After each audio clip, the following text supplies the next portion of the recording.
नमस्कार दोस्तों, मैं आपका मिस्टर कुमार।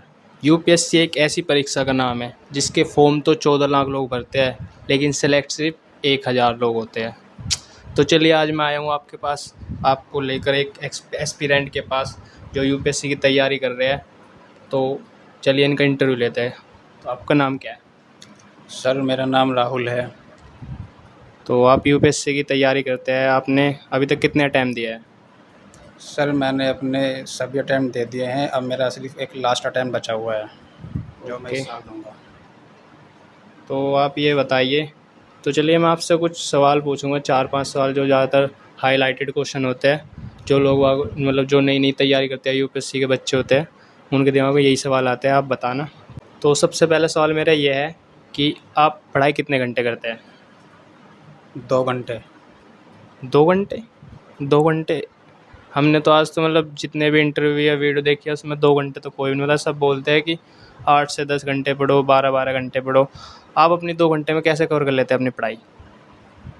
सर वो लोग पढ़ते होंगे 8-10 घंटे, वो अपने फ़ोन में लगे रहते हैं और अपना टाइम पास करते हैं, किताबों को देखते रहते हैं। मैं पूरे मन से, पूरे दिल से 2 घंटे पढ़ता हूँ और 2 घंटे के बाद मैं किताबें बंद करके बैठ जाता हूँ।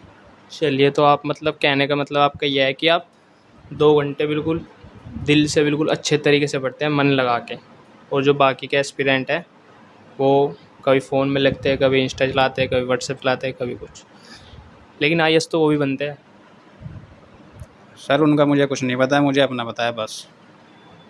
लेकिन बहुत से लोग ऐसे हैं जो फर्स्ट टाइम भी बने, आप तो अभी तक बने भी नहीं, आपके तो लास्ट टाइम है। सर मैंने अपनी पूरी मेहनत की है, 2 घंटे पढ़ाई करता हूँ रोज़, पूरे मन लगा के। और मैंने जो अटैम्प्ट दिए हैं अपनी पूरी मेहनत से दिए हैं। इस बार मेरा लास्ट अटैम्प्ट है, देखते हैं क्या होता है। तो मतलब आपको क्या लगता है कि आपकी क्या कमी रही होगी? किस चीज़ में आपकी कमी रही होगी जो आपका मतलब लास्ट टाइम तक अब तक क्लियर नहीं हो पाई, यूपीएससी आप आईएएस नहीं बन पाए? सर मुझे नहीं लगता कि मुझ में कुछ कमी रही है, मैंने तो अपनी पूरी मेहनत से अटैम्प्ट दिए हैं।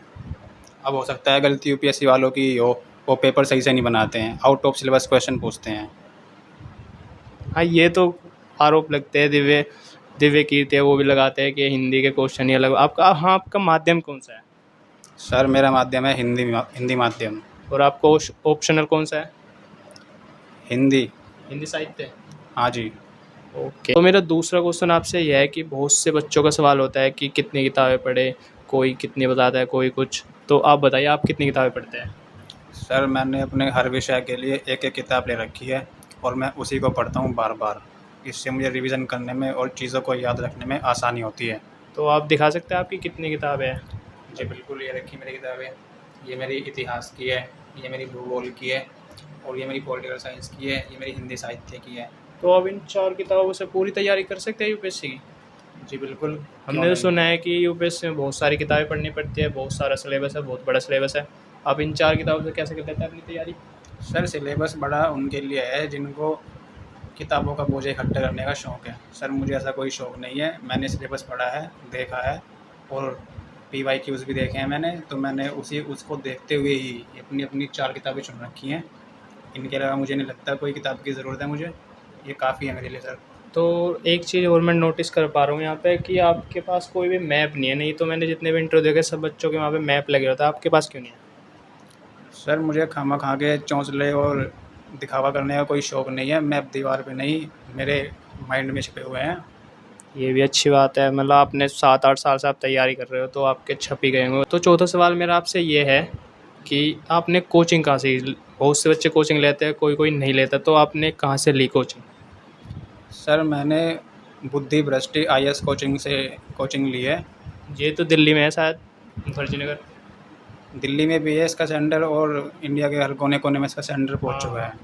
ये काफ़ी फेमस है। तो चौथा सवाल हमारा आपसे ये है कि ये सवाल खैर कोई पूछता तो है नहीं, लेकिन हम पूछेंगे क्योंकि हमारे स्पेशल चैनल है, तो हम अपने दर्शकों का ख्याल रखते हैं, ये सवाल पूछेंगे, लोगों के मन में आता है।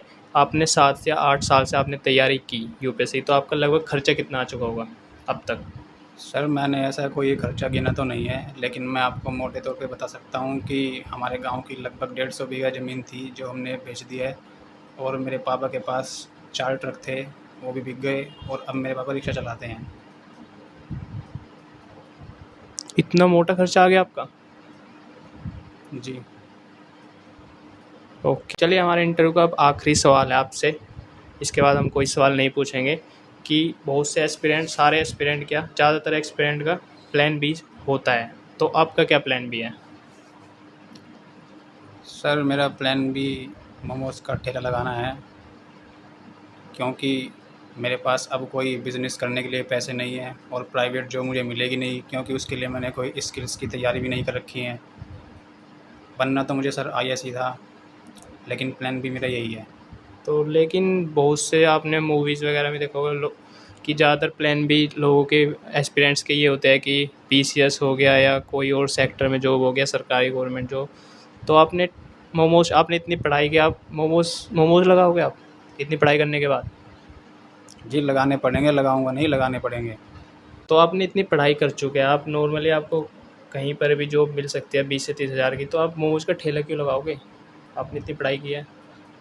सर मुझे सिर्फ आईएएस ही बनना था और इसके अलावा कुछ नहीं। अगर मैं इस अटेम्प्ट में आईएएस बनता हूँ तो ठीक है, वरना मैं मोमोज़ का ठेला ही लगा पाऊँगा। मतलब बनना है तो सिर्फ आईएएस बनना है, नहीं तो कुछ नहीं बनना। जी। और हाँ, जाने से पहले हम आपसे एक महत्वपूर्ण सवाल तो पूछना भूल ही गए कि आपने इतनी बार, आपने 7 या 8 अटैम्प्ट दिया है, आपका ये लास्ट अटैम्प्ट है, तो आपने इंटरव्यू तक आप कितनी बार पहुँचे हैं? सर मेरा अब तक प्री भी नहीं निकला है एक बार भी। एक बार भी आपका प्री भी नहीं निकला? जी।